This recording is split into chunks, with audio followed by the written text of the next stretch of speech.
Hola, ¿cómo están? Gracias por acompañarnos en un nuevo episodio de Su Salud. Yo soy Su y su salud es lo que más nos importa en este espacio. El tema que vamos a hablar el día de hoy es de los ronquidos. No necesita introducción porque todos de alguna u otra forma lo hemos experimentado, ya sea por nosotros mismos o por una persona que duerme a nuestro lado. Y esto obviamente tiene repercusiones en el descanso y también en la vida familiar. Por eso hemos invitado a la doctora Liliana Estrada, quien es especialista en medicina del sueño. Doctora, muchísimas gracias por acompañarnos y por responder todas estas dudas que son muchísimas las que hemos recibido. Muchas gracias, Su, por la invitación. Es un tema que me encanta, más a la luz de que mañana es el Día Mundial del Sueño. Así que muchas gracias por invitarme. Muchísimas gracias. Doctora, empecemos por lo más básico. ¿Por qué roncamos? ¿Qué pasa dentro de nuestro cuerpo que se produce ese sonido? Bueno, la respiración normalmente no debería ser sonora, no debería sonar. Cuando nosotros nos dormimos, a través de las fases de sueño que van generando una relajación de toda la musculatura de nuestro cuerpo, pues de igual forma ocurre a nivel de la vía aérea superior. Hablamos de vía aérea superior, todo lo que es la lengua, la faringe, el paladar, ¿verdad? La parte más posterior de la nariz. Entonces todos estos tejidos se van relajando durante el sueño y conforme se van relajando, van generando un colapso o un cierre, ya sea parcial o total, de la vía aérea superior. Entonces, el ronquido es el sonido que emite el paso del aire al tratar de pasar por estructuras que están generándole una resistencia. Entonces, ese es el sonido del ronquido. Claro, me parece muy interesante, no sé cómo se puede catalogar, pero ¿roncar es normal o siempre tiene que ser el indicador de que hay algo más? Muy importante eso que decís, porque a lo largo de los años hemos tendido de una u otra forma, a normalizar el hecho de roncar. Y hasta nos moríamos de risa. Yo me acuerdo, o sea, aclaro, hace muchos años me gradué de medicina, pero cuando recién me gradué era un vacilón en mi casa oír a papi roncar. Porque decíamos, no puede ser que alguien ronque tan fuerte y tan frecuente. Entonces, hemos normalizado el hecho de roncar, pero no es normal. El roncar significa que ya nuestro cuerpo está teniendo una dificultad para tener la cantidad de aire que necesita para mantener su estado durante el sueño, ¿ok? Entonces vemos sacrificados algunos aspectos, como por ejemplo la oxigenación que normalmente tenemos estando despiertos. Durante el sueño empezamos a tener dificultades para mantener esa oxigenación. Y esa oxigenación que tiende a fluctuar a lo largo del sueño y por 8 horas, porque hay que entender que dormimos 23 años de la vida. O sea, si nosotros comprimiéramos lo que dormimos son 23 años Claro, muchísimo. aproximadamente. Entonces, si dejáramos de respirar, ¿verdad? Muchas veces a lo largo de una noche de sueño, esto lo único que va provocando es que genera en nuestro cuerpo una sensación de que hay un riesgo. ¿Ok? Porque nos está faltando oxígeno.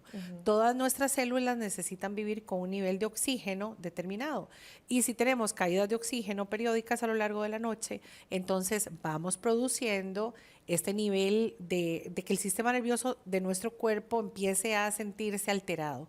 Entonces empezamos a tener presión arterial elevada, primero durante la noche o durante el sueño y luego ya durante todo el día. Se empieza a instaurar la presión arterial alta. Luego empezamos a tener también algunas alteraciones que producen alto riesgo de diabetes, por ejemplo, problemas para el manejo del colesterol y los triglicéridos, demencias, enfermedades neurodegenerativas, y esto va provocando alto riesgo cardiovascular a lo largo del tiempo. Es por esto que el ronquido es tan importante, porque es uno de los síntomas principales de trastornos respiratorios durante el sueño. Claro, ¿cuáles podrían ser, doctora? Ya usted mencionó algunas, pero causas de los ronquidos específicamente. Bueno, causas de los ronquidos, podemos tener ronquidos incluso a nivel nasal, en donde puede haber desviación del tabique nasal, crecimiento anormal de unas estructuras que hay en la nariz que se llaman cornetes. Obviamente un ronquido también no podemos dejarlo de lado, puede ser hasta por tumores a nivel nasal o a nivel de otras áreas de la vía aérea superior. Entonces, área nasal. Luego podemos tener también problemas a nivel del paladar, paladares que son a veces, o sea, estoy hablando de la campanita, ¿verdad? Eso le llamamos Claro. paladar. Tenemos un paladar a veces muy flácido, muy flojito, que va perdiendo tono, o un paladar que tiende a ser más bien muy largo hacia atrás, entonces esto también va a provocar mayor colapso. Lenguas que tienden a ser muy grandes. Yo siempre les digo a los pacientes, esto es un concepto que a veces suena un poco informal, pero la lengua también se engorda. O sea, si yo aumento de peso, la lengua también, como cualquier otra parte de nuestro cuerpo. Entonces, la lengua puede perfectamente aumentar de volumen y va también a provocar mayor riesgo. El hecho de dormir boca arriba va a generar también que nuestra vía aérea se tienda a colapsar más y las estructuras por gravedad se van hacia atrás, ¿verdad? Entonces, a lo largo de toda la vía aérea superior, tenemos riesgo de que exista un ronquido, ya sea un ronquido más nasal, un ronquido más asociado al paladar o un ronquido más asociado al área, digamos, extensa que tenemos de lengua que produce obstrucción a nivel de la retrofaringe o la parte de atrás de la faringe. Si hablamos, por ejemplo, la genética, el peso, la edad, pueden influir en el tema de los ronquidos. Sí, definitivamente. O sea, si familiares nuestros de primera línea, padres, hermanos roncan, tenemos mayor riesgo. Porque la colapsabilidad de la vía aérea superior es algo que se hereda. Y también el tamaño o el calibre de la vía aérea. Entonces, todos esos, al ser factores heredables, también van a provocar que nosotros tengamos más riesgo de roncar o de tener trastornos del sueño si tenemos familia positiva en ese sentido. Me llama mucho la atención que hay personas que asocian los ronquidos también con el consumo de alcohol. Sí, claro. El consumo de alcohol, el consumo de hipnóticos o de medicamentos que sencillamente van a relajarnos más a nivel muscular, ¿verdad? ¿Por qué ocurre esto? Porque todos estos medicamentos o el alcohol mismo va a producir una relajación de la vía aérea superior y entonces va a colapsarse mucho más incluso que en el sueño normal. Entonces vamos a roncar mucho más. Es una queja súper frecuente, ¿verdad? Que alguien toma alcohol y no me dejó dormir en toda la noche. E incluso a mí me pasa en la casa. Mi esposo se toma un par de vinos y yo me paso de cuarto a veces porque ronca solo cuando toma algo. Entonces, aunque toma poco, aún así esos días yo me paso de cuarto porque sí incide de forma directa en la broncopatía. Claro, doctora, hicimos algunas consultas, le preguntamos a la gente qué querían saber sobre los ronquidos y ellos nos pasaron algunas de las dudas más frecuentes. Vamos a ver la primera, le vamos a pedir aquí a nuestro compañero Cubillo, dice, ¿el ronquido puede ser un síntoma de apnea del sueño? Sí, por supuesto. 7 de cada 10 personas que roncan tienen apnea obstructiva del sueño, por lo tanto el roncar siempre tiene que ser un síntoma que tenemos que explorar y descartar, en este caso, apnea del sueño en estos pacientes. ¿Podemos explicar como muy por encimita qué es la apnea del sueño? Sí, perfecto. La apnea del sueño es un trastorno, como su nombre lo dice, estrictamente del sueño, en donde ya la vía aérea va a tender a cerrarse de forma parcial o total, haciendo que hagamos pausas en la respiración. Entonces, es cuando vemos a la persona que tenemos a la par, que se queda sin respirar por un ratito y luego arranca. Entonces voy a hacer un sonido que te va a sonar extraño, pero es como respirar fuerte. Estoy roncando, me quedo y luego vuelvo a abrir. Como que se libera. Exactamente, porque es donde está una vía aérea que está estrechándose, no hay paso del aire adecuado y a eso se le llama la apnea, justamente al momento en que no hay un adecuado paso del aire y luego en algún momento ya el cerebro genera un micro despertar y es donde volvemos a abrir la vía aérea y es cuando vemos que vuelve a tomar aire nuestro familiar, ¿verdad? Entonces, a esto le llamamos apnea del sueño. Puede ser leve, moderado o severa y el problema de la apnea del sueño es que tiene un altísimo riesgo de desarrollo de enfermedad cardiometabólica a mediano y largo plazo. Me llama la atención porque muchas veces uno dice como que estaba roncando y de pronto como que se asustó y se despertó, ¿verdad? Me imagino que va de la mano con eso. De esos microdespertares que te estoy comentando, porque el cerebro tolera cierta cantidad de falta de oxígeno y cierto incremento de dióxido de carbono. Cuando dejamos de respirar, si estos llegan a un nivel X, el cerebro va a producir un despertar. Es por esto que los pacientes con apnea del sueño, uno de los aspectos más importantes en la clínica es que tienen despertares múltiples a lo largo de la noche, muchos de ellos asfícticos o con sensación de falta de aire. Doctora, ya usted más o menos lo mencionó, pero algunas de las personas también nos consultaban, por ejemplo, que si son personas con sinusitis, con alergias, o por ejemplo tienen diabetes o problemas cardiovasculares, ¿pueden estar relacionados, digamos, con los ronquidos específicamente? Sí, por ejemplo, la rinitis, ¿verdad? La congestión nasal, cuando estamos pasando por un cuadro viral o algo así, obviamente afecta uno de los órganos de nuestro cuerpo que son los respiradores por excelencia, que es la nariz, ¿verdad? Entonces, cada vez que tenemos alguna congestión o rinitis, vamos a tener mayor riesgo de que la nariz pues no funcione de una forma adecuada y tendamos a abrir la boca para tener que respirar, ¿verdad? Y en definitivo, ¿verdad? O sea, este tipo de síntomas obviamente va a aumentar el riesgo cardiovascular, ¿verdad? La apnea del sueño, el paciente que tiene arritmias, por ejemplo, hay que siempre descartar que tenga una apnea obstructiva del sueño concomitante y que sea parte de la que genera las arritmias. Luego, por ejemplo, pacientes con presión alta de difícil control, ¿de acuerdo?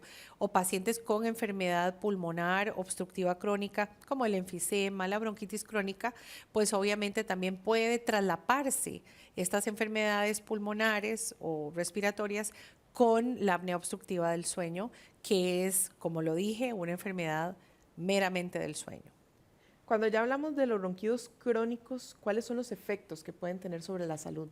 Ok, primero, digamos que uno puede roncar de vez en cuando, eso no te hace un roncador habitual. Claro. A los ronquidos que realmente debemos prestarles atención es a los que mencionas, que es un roncador crónico y le llamamos ya un roncador habitual. O sea, eso es que siempre que duerme, ronca. Pues no siempre que duerme, pero que todas las noches ronca, por ejemplo, si está en posición boca arriba o si es una persona que cuando entra a sueño profundo ronca, ya esto le llamamos un roncador habitual, o sea que no depende de si tomó alcohol, ¿verdad?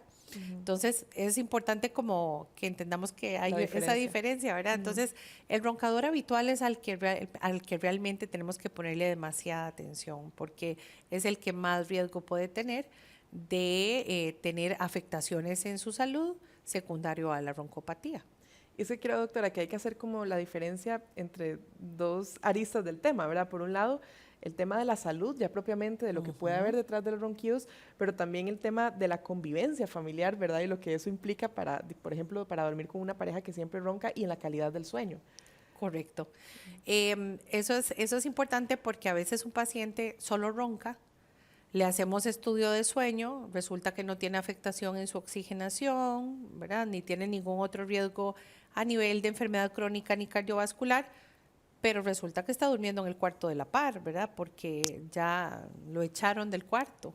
Entonces, también debemos entender que el ronquido genera divorcios y genera separaciones, ¿verdad? Y es ahí donde se convierte ya también en un aspecto biopsicosocial que tenemos que ver. ¿Por qué? Porque hay parejas que no se quieren separar y no tiene por qué ser el ronquido una causa para que esto ocurra. Y hay pacientes que por lo contrario roncan demasiado, pero a la pareja no le molesta. Entonces ahí no necesariamente hacemos una intervención tan agresiva porque tal vez no tiene ninguna otra patología más que un ronquido simple que no traduce nada, pero tampoco está afectando a la pareja. Pero sí, claro, esto tiene un impacto social importantísimo y también que hay roncadores que tienen mucha somnolencia en el día. A pesar de que no tienen apnea del sueño, los roncadores pueden tener muchísima fragmentación del sueño que impacta directamente ya también su bienestar y su calidad de vida. Vamos a ver otra de las preguntas que nos enviaron los seguidores de Su Salud, que tiene que ver, ¿existen remedios caseros o cambios en el estilo de vida que nos ayuden a mejorar este problema? Bueno, sí, por supuesto, tal vez remedios caseros no, ¿ok? Pero, por ejemplo, aspectos que pueden impactar nuestro estilo de vida. Por ejemplo, si tomamos demasiado alcohol, evitar este mal hábito, ¿verdad? Y si tomamos algo de alcohol, evitar que sea cercano a las 3 horas antes de dormir, ¿ok? Tampoco comer demasiado es positivo. Cuando comemos demasiado tenemos mayor riesgo de ronquido. El bajar de peso es imprescindible, de hecho es uno de los tratamientos. A veces tratamos a los pacientes solo bajando de peso. Entonces es importante que tomemos en cuenta que el descenso de peso es uno de los tratamientos en la roncopatía. El hecho de, por ejemplo, tener alteraciones de la vía aérea superior, que las maneja mucho la especialidad de otorrinolaringología, pues a veces tenemos estructuras anatómicas grandes que hay que remover, ¿verdad? O que hay que operar, que también hay que tomar en cuenta. Evitar la posición boca arriba, pero yo creo que esto es difícil. O sea, uno conscientemente puede decir, no me voy a dormir boca arriba, pero, Sí, pero en la en algún noche, momento de la noche exacto. nuestro cuerpo va a tender a hacer cambios posicionales, ¿verdad? Entonces, hay que evitar esta posición, más sin embargo, uno sabe que a veces es un poco difícil. Si tomamos demasiados sedantes, por ejemplo, para que están relacionados a alguna otra patología, pues también evitar el consumo de algunos medicamentos que no están indicados, por ejemplo, o que simplemente nos automedicamos, ¿verdad? Entonces, los hábitos van en relación a eso y algo muy importante que no se me puede olvidar es el tiempo total de sueño. Las personas que duermen poco y que le deben sueño a su organismo van a roncar mucho más. Entonces, el tener buenos hábitos de sueño con horarios de sueño regulares y adecuados que nos permitan tener un promedio de unas 7 horas y media, también debemos tratar de lograrlo para lograr un mejor descanso y que disminuya la roncopatía. Me llama la atención esa, porque si dormimos poco podemos roncar más. Porque resulta que entramos a sueño profundo mucho más rápido y hay una mayor relajación muscular cuando entramos a sueño profundo. Entonces, el cerebro en eso es, bueno, como todo nuestro cuerpo es sabio, ¿verdad?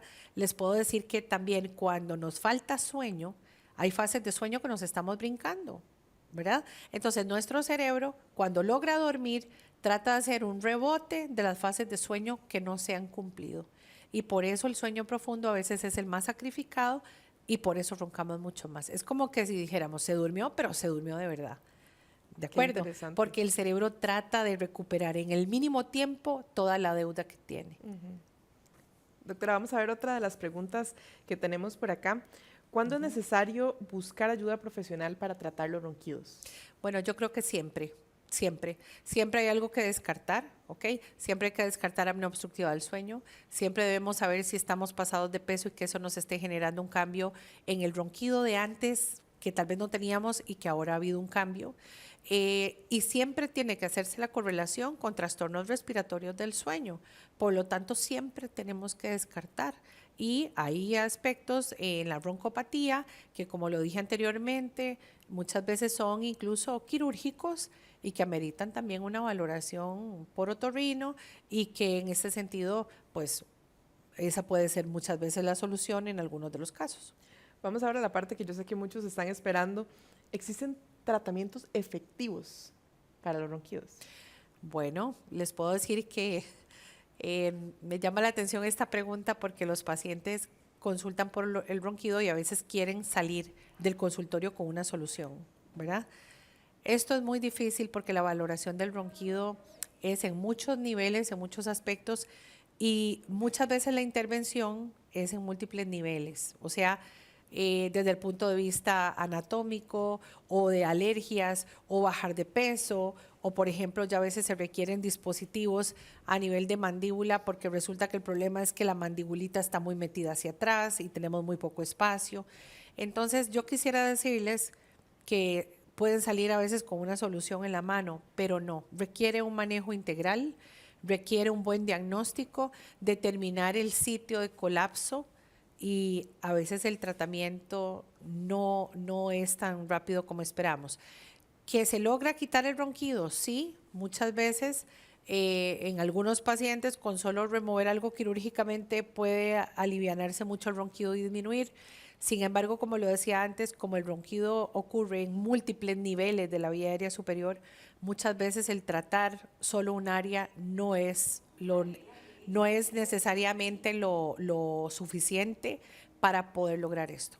Doctora, ahora apareció una pregunta que voy a pedir que se nos la pueden tirar otra vez porque va relacionado con esto que usted me dijo. Dice, ¿existen dispositivos o aparatos que puedan ayudar a controlar o reducir los ronquidos? Porque yo he visto que venden, por ejemplo, unas banditas que se ponen aquí en la parte de la nariz y eso es efectivo. Cuando la nariz es muy estrecha, por ejemplo, cuando lo que ocupamos es abrir un poco, ¿verdad?, las fosas nasales, estas banditas pueden colaborar, pero igual estamos poniéndole una curita a la herida, ¿verdad? Claro. A veces el problema tiene una solución diferente quisiéramos a veces encontrar algo que nos hagamos y que nos quite el ronquido para siempre, pero incluso nuestro peso es súper fluctuante a lo largo de la vida. Entonces nosotros hoy podemos estar sin roncar y mañana podemos empezar a roncar porque subimos 3 kilogramos de peso.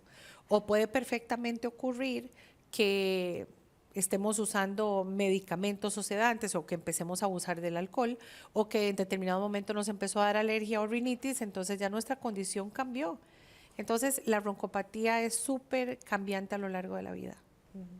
Ahora me llamó la atención que usted mencionó la posibilidad quirúrgica. ¿Hay Ajá. algunos ronquidos que necesitan intervención quirúrgica? Pues te puedo decir que sí, porque por ejemplo, si lo que tenemos a nivel de vía nasal es más, por ejemplo, una desviación del tabique, o si tenemos un crecimiento anormal de los cornetes nasales, eh, muchas veces si el ronquido es un ronquido bastante simple y que solo está en ese punto anatómico localizado o ahí está la causa, perfectamente puede ocurrir, ¿verdad?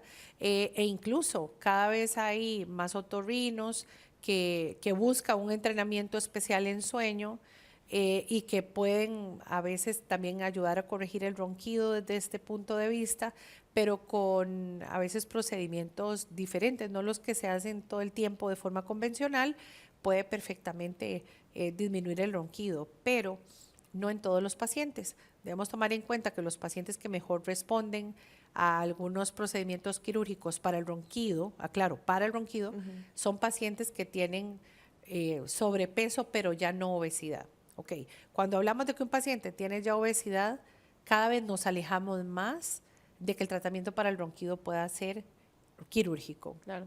Sí, es algo que está muy relacionado con el estilo de vida también. Exactamente. Doctora, bueno, se nos acaba el tiempo, pero yo quería aprovechar porque hemos visto que ese tema es tal vez un poco tabú, ¿verdad? Que a la gente le da vergüenza, tal vez reconocer que ronca o hablarlo con su pareja, pero es algo común, digamos. Ustedes en la consulta me imagino que lo ven todos los días. Sí, lo vemos todos los días. Te puedo decir que el 60% de la consulta son pacientes con roncopatías o apneas del sueño, que además le asusta demasiado a la gente. Cada vez hay una tendencia más a leer, a informarnos, ¿verdad? Que eso está perfecto, pero entonces obviamente esto también nos produce un mayor conocimiento y conciencia de que ya no debemos ver el ronquido como algo tan vacilón, ¿no? Sino que tenemos que buscar si ese ronquido que tenemos se está asociando a algo que nos va a restar años de vida, porque se traduce en enfermedad cardiometabólica. Y veo aquí una última pregunta que tenemos. En el caso de los niños, Ajá. ¿hay algún tema adicional de alerta? ¿Qué se le puede decir a los padres si su hijo ronca? Los niños con roncopatía a veces la causa es un poco distinta, normalmente es más anatómica, ¿verdad?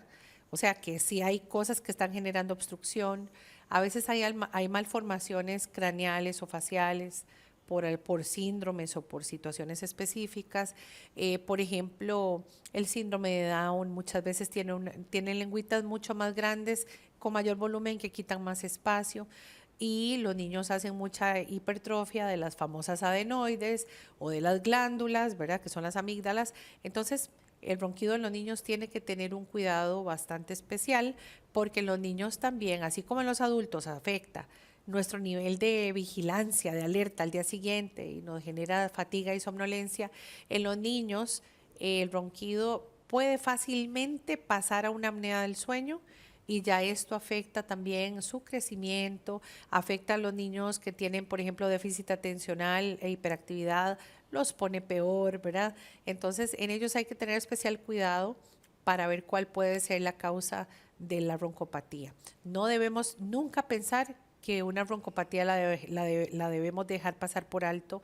En un niño tampoco es normal que ronquemos, ¿verdad? Y también puede provocar una mala calidad de sueño en los niños. Doctora, yo siempre le digo al público de su salud que todos los casos son diferentes y lo más importante es que si usted está pasando por esa situación, vaya donde un especialista, en este caso un especialista en medicina del sueño, o si es algo ya que usted decía anatómico, también el tema de los otorrinos, ¿verdad? Para que puedan valorar y buscar las mejores opciones. Doctora, tal vez un mensaje final para cerrar este episodio de su salud.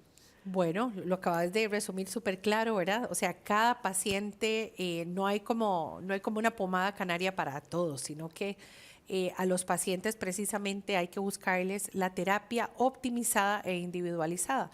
Todos los casos son diferentes, por eso hablamos de que son un espectro, hay un espectro de trastornos respiratorios del sueño que van desde un simple roncador que no tiene afectada su calidad de sueño ni nada más, a un paciente que ronca y que tiene un problema respiratorio importantísimo que sí hay que intervenir.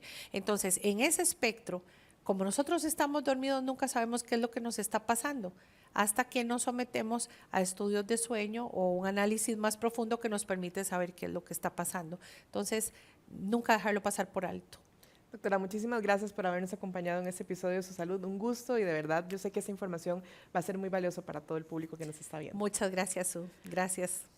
Muchísimas gracias también a todos ustedes. Estábamos conversando con la doctora Liliana Estrada, especialista en la medicina del sueño. Si quiere repasar este episodio, recuerde que va a estar disponible en todas nuestras plataformas, en YouTube, también en Facebook, incluso en Spotify, para que pueda ver este y otros temas de salud que hemos abordado en este espacio. Si quiere que toquemos alguno específico, puede escribirme a mi correo electrónico s.pena@teletica.com. Muchísimas gracias por habernos acompañado. Nos vemos en el próximo episodio de Su Salud.